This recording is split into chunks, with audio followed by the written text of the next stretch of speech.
Ben got a new plate today on the To Be the Church podcast.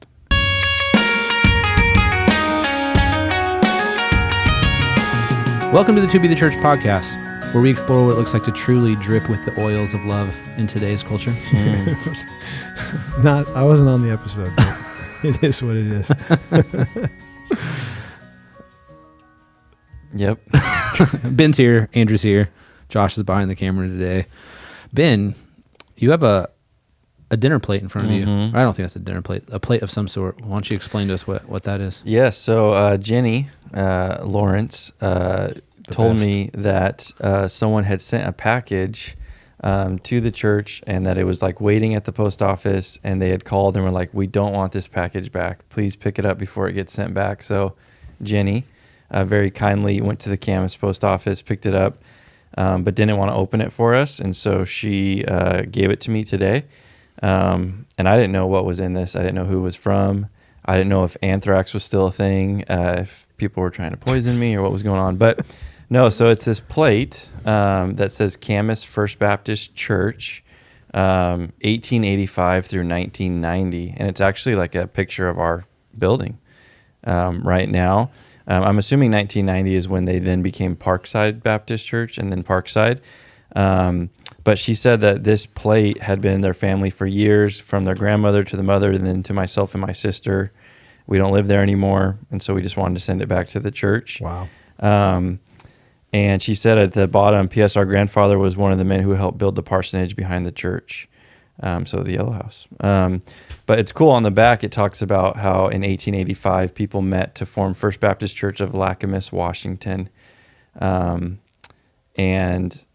eventually a lot was purchased for $200, and the church erected. The first service was on December 15th, 1907, and the present church was dedicated April 23rd, 1961.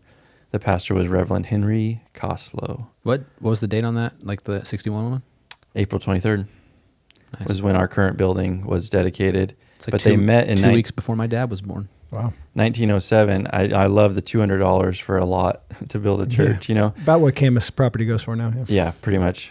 But it was cool to receive this on a week where, you know, just this week we've had a bunch of meetings, but we had a full council of elders with all 5 churches. And it's just cool what the Lord is doing. And what is happening right now is obviously because of the Lord, but also because of the faithfulness of many, many generations of Christians in Clark County that have all brought us to this point, including people who started Baptist Church in 1885. So it's kind of cool. When I think of and see stuff like this, like it can make your mind go one of two ways. Like, now obviously it's going to go to like, wow, what a rich history, and like, you know, like 1885, that's a long time ago. But it can also, like, the two ways it could go like, man, like I am just in this season, it's just a blip on the radar of like even just the history of our own, just our own church, let alone the church as a whole. And that realization, depending on your makeup and personality, can make you go, like, can give you reassurance and be like, what a beautiful tradition. It's not all about what's happening right now and all this. It could also do the inverse, where it's like, I hope I don't screw up this 200-year-old thing. Yeah. You know what I mean? Or I hope that that this isn't the season they look back on and say, and that's when it all, you know, went to crap. And so where does your mind go, or does it go into any of those spots at all? It makes me want to be faithful, you know, for when my kids and grandkids look back at the church, and Lord willing, it's still, you know, up and running, preaching the gospel, continuing to reach the community. Like I said, we're able to do what we are able to do now because people were faithful in previous generations. And so, yeah, I don't want to screw it up, but like, I also know God is sovereign. Jesus is going to build his church. But I just think it's really cool, like what God has done just specifically in Camas. I mean, since the 1800s, it's just kind of wild. But yeah, I just want to be faithful, man, so that, you know, 100 years from now, someone can find a picture of Max Janish and be like, oh man, look who came before us, or something. And Look what came before us. yeah. And they search his name on YouTube and find like 400 episodes of random guys making fun of him Yeah. on a podcast. What about you, Andrew? Like Yeah. obviously not 1885 here at Northwest Gospel East Vancouver, but 1938 is the beginning of this story. Yeah. And I actually get to tell this story about once every 6 weeks in like a newcomer thing. I just did it this past Sunday, talking about the people that came together in a house in 38 and then this building. And, we have the new family of churches. And at the Together event we did, there's a man who's been at Summit View for 20 years that was at our church for 20 plus years before that. Yeah. And so he was like, hey, he's like, I went back on YouTube and watched the history video that we did for one of the anniversaries. And he was like, and you missed a location. And, and it's like, so there's like this really cool, rich history. And I'm just reminded of it. But where does your mind go as far as the spot where it's like, the realization that what is happening right now is not all there's ever been? Yeah. Well, I like that you said there's sort of the realization of the history, and then there's sort of the responsibility piece you said of like not screwing it up. So, yeah, I think I initially when Ben is, and this is the first time on the episode as he has a plate there that I even just looked at the back of it a little bit, and I think it sort of puts you in your place in this sense that like we are standing on the shoulders of so many, and we're in this long line, this long tradition of people who were planted somewhere and faithful. So I think it probably more, as Ben said, makes me think about the sovereignty and providence of God in it, and so sort of there's a peace that is there because and I think you want that local church. Like should Christ not return in the next 2 centuries, I would like to do whatever I can in this generation that this local church could be around for 200 more years, and beyond, like till Christ returns. This body of people, generation after generation, but also knowing that, like, and even with the family of churches, like you said, I think we also have to hold loosely, like, even buildings or the manifestations of this, and know that like maybe just this region, think of it that way, that in this region, as you just mentioned, there's somebody who was here at this local church for 20 years, is now at the local church at Heritage Park for 20 years. And it's like they've probably been living, I don't know, but maybe just in the same little proximity. They could be in the same house. They could be in the same kind of region of the county that they've been for 40 years, living as a believer and going to 2 churches and being equipped there and those kind of things. And so I think more like the body of Christ in a region and how that's manifested. And I think that is sort of the vision behind the family of churches, is coming together to better reach the lost and equip the saints and have a measure of unity in that. There's a really cool moment at our first, you mentioned that family of churches elder meeting we had this last Tuesday night, the first one with the full council of elders. And I mean, how awesome it was in that to be in that moment. And Ben, you were texting me afterwards, like, it's like, I couldn't believe, like, looking across those guys, like, this happened. This actually happened. And it was so much work and there was so much complexity to it that for a long time, right until the end, for most of us, we were like, is this going to work? Is this going to happen? And so I think the reality of it happening, and then where we now sit, you go, like, wow, what else might the Lord do, and how else can we steward this well? I think John and Kenan thought I was staring at them a lot in that meeting, just because I kept looking at them and like, man, this is awesome. Like I was hopeful for this moment for us all to be in the same room as co-laborers, elders of this family of churches. So that's why Kenan asked me afterwards, like, does Ben always look longingly into people's eyes like that? You're like, yeah, it's just one of his things. A word that you've used a lot recently that has stuck with me is stewarding the moment that we're in. Yeah. And I think that's such a good word because this isn't our moment. We don't own it, but we've been given it by God to manage, and we want to manage it well. We want to steward it on His behalf, seeking the Lord. What would you have us do with your church? And I think time will tell if we're faithful to do a good job in the future generations of where they set up. And something I've said recently is all of us are in interim roles, in ministry, in that, we're not going to be pastors at this church or these churches forever. And there's going to be men and women after us who are leading. And so let's let's also lead with them in mind, that we want to that gospel trust kind of mentality. We want to make sure the gospel is preserved and passed on to that next generation. Yeah, I think so. The reason I asked the question is because my mind naturally goes to the other side, where it's like, Don't screw it up. no, like to like the like, oh, I can rest in like the fact that like that this doesn't depend on fully on me or on us, and like obviously it never did. It's a Jesus church, but I think the other thing that comes to mind, and these thoughts are kind of jumbled. We didn't really plan on talking about this, so but is that like the church is primarily a people before it's an organization, right?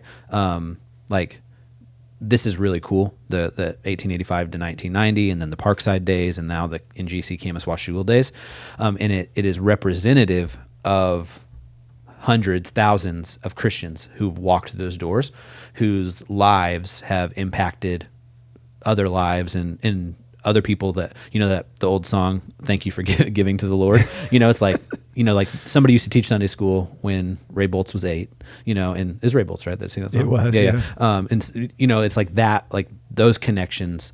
And that we had that moment in our elder meeting, right? Where we had an elder at one of the Summit View churches who was the youth pastor of somebody who's in our elder training program, but that he was his youth pastor in Florida 15 years ago. Yeah. And just like the witness of that. And so that gets me thinking, last year I went to a conference for pastors, and the keynote speaker was a guy whose church had failed and had closed.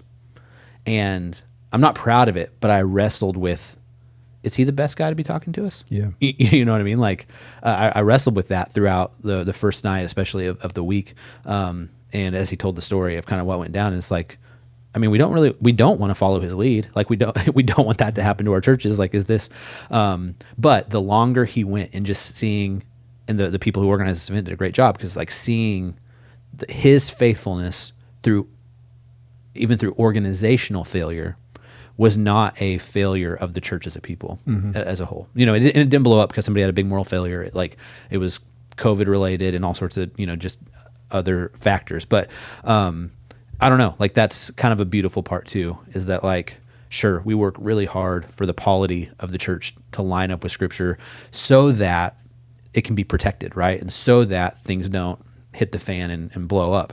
But that primarily the church is the people who make up that body, rather than like the structure of the organization or whatever the name happens to be from 1885 to 1990 or whatever. Yeah, it's that tension of God's sovereignty and human responsibility, because we do need to be faithful, but like Christ is going to build his church, right? And nothing's going to stop that, because like with our family of churches, there's stories in the history of all 5 of dysfunction and disunity and all these things, but God's still building his church. He's still building his people. And to me, that's encouraging. Like, I want to be faithful, but I also realize like I don't have to carry the burden of this doesn't fall on me. Like I don't have to do the heavy lifting. The Spirit's going to do that.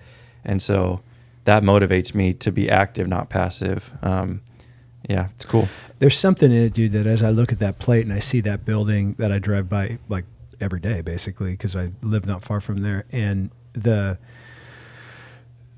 reality of like that matters to me, that space matters to me, that land matters to me, that actual building matters to me. And I think those are, I think at times we can almost act as if those things don't matter. Those things do matter. Like that's a space in God's created world that is real. And I think, and those are, and we want to steward those resources and do those things. So I preface all this to say that does matter to me. And the picture of that's awesome. I love that. At the same time, I don't care about buildings, church names, any of those kinds of things at all.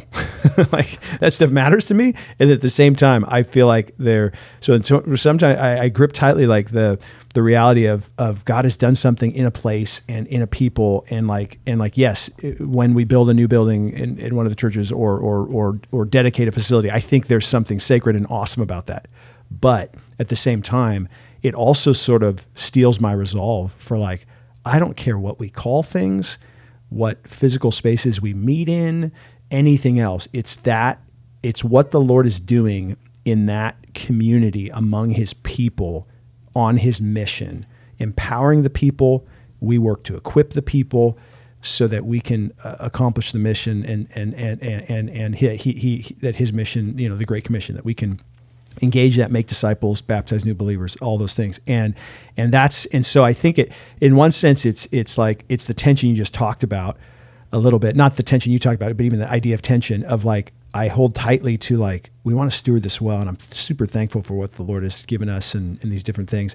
And at the same time, I feel this opening of the grip on the other hand of just like, but at the same time, who cares where we meet, how we do it, what we do, that as long as we're stewarding this well and the church is being equipped and the people of God are reaching the lost. And so I think that, and I even say that because I think that at times we can go too far one of those directions. We can be like, I confess when I got here, I do think the building and the property was a bit of an idol for the people. And I think, Tyler, when you first got here too, in our early years, those were stuff we were working against.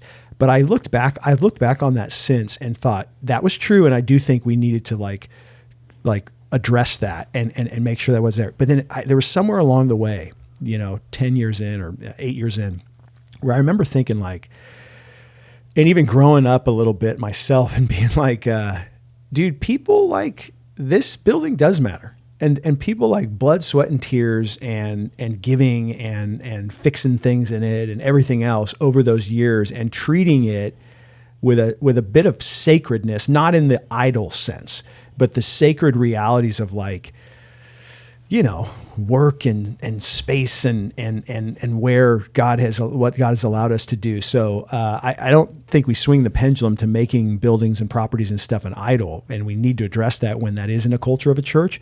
But at the same time, like I think that in my younger years, it was like, who cares about that crap, and it's like, what really matters is the mission and sell the building. And I had years when early where I was just like, let's just sell this and go rent a space or something like that. And thank God we did not do that. That would have been idiotic. But do you want to switch buildings since it doesn't really matter? I mean, look at, yeah. No, yeah. I agree. Think about when you're driving in on Sunday morning. Yeah. What are you excited about? It's not this building. You're excited to gather with the people of God, with the Word of God open, singing together, which in theory could be done anywhere. And so we're grateful for our buildings. I was thinking this yesterday, being over at Westside, some of you Westside, and even Ken in their lead would tell you, they have tiny bathrooms. It's kind of a weirdly shaped building, but like 2 gatherings packed. God's doing amazing stuff there. And it was just a reminder, like, yes, we want to have buildings that are most functional, but it's not, it doesn't, we can still do this work anywhere. And we make the best of it. Camas Washougal has quirks, but we're grateful for it. And the gospel's being heralded there. And so, yeah, you're right. There's a tension there, and we don't want to swing one side or the other. And I think about one of our other churches, Battleground, right? That doesn't have a building right now. And they're a thriving church of like over 400 people that meets in a community center in their town and multiple services and just alive and vibrant and healthy and like on mission in the community. And so that maybe has a little bit of that as I look at that space, longing for that sort of permanent space to meet for that church, and it won't be an idol for them, and it's not going to be an idol, and we're not treating it as an idol. But that church for 4+ years has kind of been in a temporary space, and looking forward to working to find them that permanent space. Because it's funny, as I'm driving in on Sundays, for sure, I'm like not thinking about like, can't wait to just stand on that platform and whatever, or just to walk through those hallways. The acoustics in that room. The acoustics in that room, brother. Not thinking that, but dude, when I do pull into and it's like usually right at sunrise or it's still dark depending on the time of year, but real early, and pull onto the property and just kind of sit out there and drink my coffee and look at the building.